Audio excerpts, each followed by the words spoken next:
Hello dear viewers, a very warm welcome to our channel. It's very good to have you here. In this video we are going to have a look at how to disassemble and repair a 4-speed manual transmission gear train of an auto rickshaw. Right here you see a 4-speed manual transmission gearbox with the speed gears shown and the gear selector right here. The gear selector is actually there to engage the different gears. The different speed is selected by this gear, and you can see that there are the depressions, the lower parts that are there to help lock the gears in place. Now there are lock bolts and springs that are located in order to engage and hold the selected gear. Detent ball and the spring loaded detent ball is found right here. It is below this preventive collar. Let's remove that, and then you will have a look at the spring and a metal ball is there. Basically that is used to keep in place the selected gear. In order to expose the spring and the ball, you have to first remove this ring. This ring is holding the spring in place, and the spring is pushing the balls against those grooves shown on the selector. Right here you see a spring, and below it there are actually 2 springs and 2 metal balls that are going to keep the selected gear in place. See? There you have it. Those are the 2 springs and the 2 metal balls.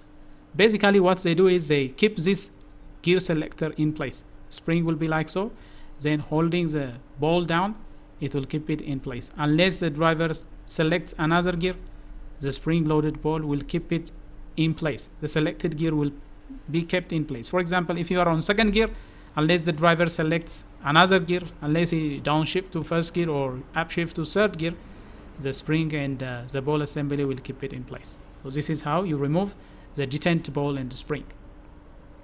Now let's go ahead and remove the snap ring. The snap ring, it has a snap ring seat on the lower side of the snap ring. The snap ring is the one that is keeping the speed gears on the shaft. So use a snap ring pliers and put it aside. Once the snap ring is removed, then you can go ahead and remove the snap ring seat. Right here you have the snap ring seat. Then once this seat is removed from the shaft, then it's easy, you can remove the gears. Well, the larger one actually belongs to first gear. This is the speed gear for first gear. As you can see, it is large. When a smaller gear is driving the larger gear, that would be first gear. Then this is the speed gear for second gear.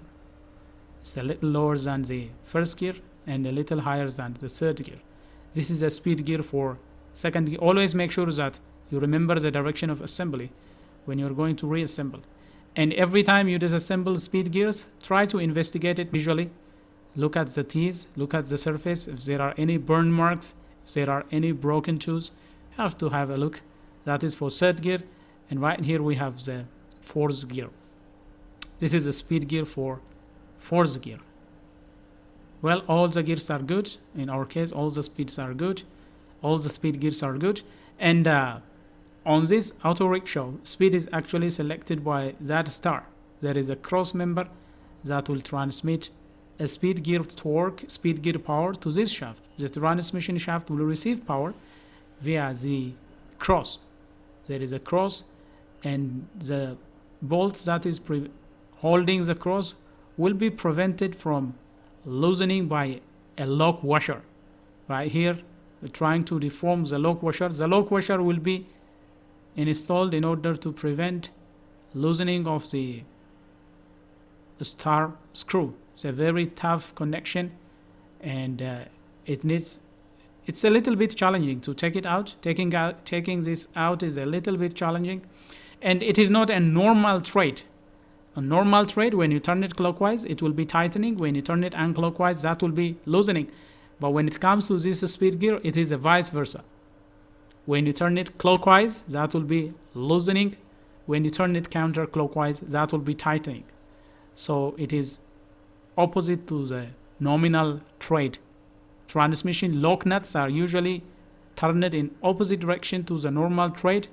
That will make sure that it will not get loose when the vehicle is running. When the vehicle and the transmission assembly is rotating, it will become tighter and tighter. So always make sure to remember the direction of loosening. As you can see right here, I'm turning it clockwise. Clockwise will loosen the gear selector shaft screw, and it will dismantle it from the cross.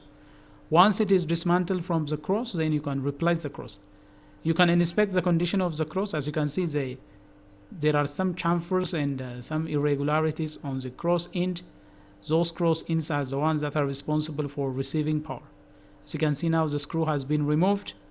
The ones that I'm holding on right hand is the gear selector itself, and this is a screw that has an opposite thread. So this is how you can take it out. Once this is removed, you can rotate the cross and take it out. Gently place it in the middle, then rotate it. Once the T aligns with one of the grooves, you can pull it out. Then you can reassemble it in a similar fashion. Let's go ahead and remove that. And once we have removed, I will show you the comparison between the new cross and the old one. The cross goes in such a fashion, turning it counterclockwise with tightening it. And always make sure that the selector has a slot. Make sure the slot is aligning to the slot on the cross. Now look at the comparison between the two. The new one has very nice edges, but the old ones have chamfered and worn out edges. Actually, it could be driven for a little longer, but once it is disassembled, it's a good idea to have it replaced. You see there, now inserting is similar to inserting the cross is an opposite procedure to the disassembly. Insert it on one side and then rotate it. That's it. Once it is inserted, then it can be kept in place. Then go ahead and align the groove on this gear selector with the notch that is available on the cross.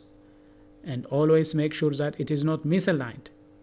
The gear selector should match the notch. Make sure it is joined. Once it is joined, you see the gear selector is no more rotatable on the cross. Then once that is done, insert the screw and turn it counterclockwise to tighten it. As I've told you, this is not a nominal or usual type of thread. It will be tightened in a counterclockwise direction. Then insert some flat metal or some wrench on that passage so that it can prevent the shaft from rotating as you tighten it. Once tightening is done, always make sure to return the lock mechanism. There has to be a lock mechanism. The washer that has been previously deformed, it's a good idea to replace the washer with a new one. If you don't have a new washer, however, always make sure that the already existing one will be locking the screw and keeping the gear selector in place so that it will not be self-loosening as the vehicle is being driven. Then once that is done, go ahead and insert the speed gears. Make sure that you are maintaining the normal direction. Don't flip it. And with that procedure and with that order, in order of disassembly, put it in the order of disassembly. That way you can easily remember which one goes where, and the direction will also be maintained. Now we have inserted all the speed gears. Then go ahead and insert the snap ring seat. From the snap ring seat, proceed to inserting the snap ring. That's it, guys. It's a very simple procedure. That is how you can disassemble and reassemble an auto rickshaw speed transmission unit, all the speed gears. There is a separate set of gears with a counter gear. Small gear set is there. Counter gears that are actually driving the speed gear are there. That will be receiving power from the clutch, and it will transfer to these speed gears, and these speed gears will transfer to the output shaft, and the output shaft will finally go to the differential. So once the snap ring is in place, just check, make sure that everything is sliding nicely, everything is rotating nicely, and also select the speeds. A speed selection requires rotating the speed gears a little, or rotating the gear selector by holding the speed gears so that the cross can align the notch of the speed gears.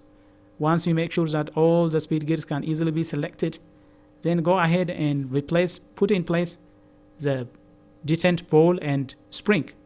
Detent ball and spring assembly will be reassembled. Reinstallation is opposite to reverse of the disassembly procedure, flip it 180 degree and insert a ball, and then the detent spring will also be inserted. Once this is inserted, make sure that you are inserting the collar that is going to keep the spring assembly in place. So push the spring down, slide the collar. Once it is slide and fit, then you can go ahead to reassemble the speed gear set into the transmission. It's a very nice design and construction, really very easy construction. Keep the spring down and then slide the collar. The collar will be pushed outward by the spring, so it will not be sliding. It will have resistance to slide. That's it, guys. We have now reassembled the 4-speed output shaft and speed gear assembly of an auto rickshaw. This is how you can reassemble the entire gearbox, and all the assembly can be reassembled in such a fashion. Then go ahead and install the transmission into the gearbox. This is how it is done. Well, dear viewers, that is all we have for you regarding the disassembly and reassembly procedure of a 4-speed manual transmission speed gear of an auto rickshaw. If you like what has been presented, please smash the like button. If you are new here, do consider subscribing and turn on notification so that you will be the first to get notified whenever we come up with another video.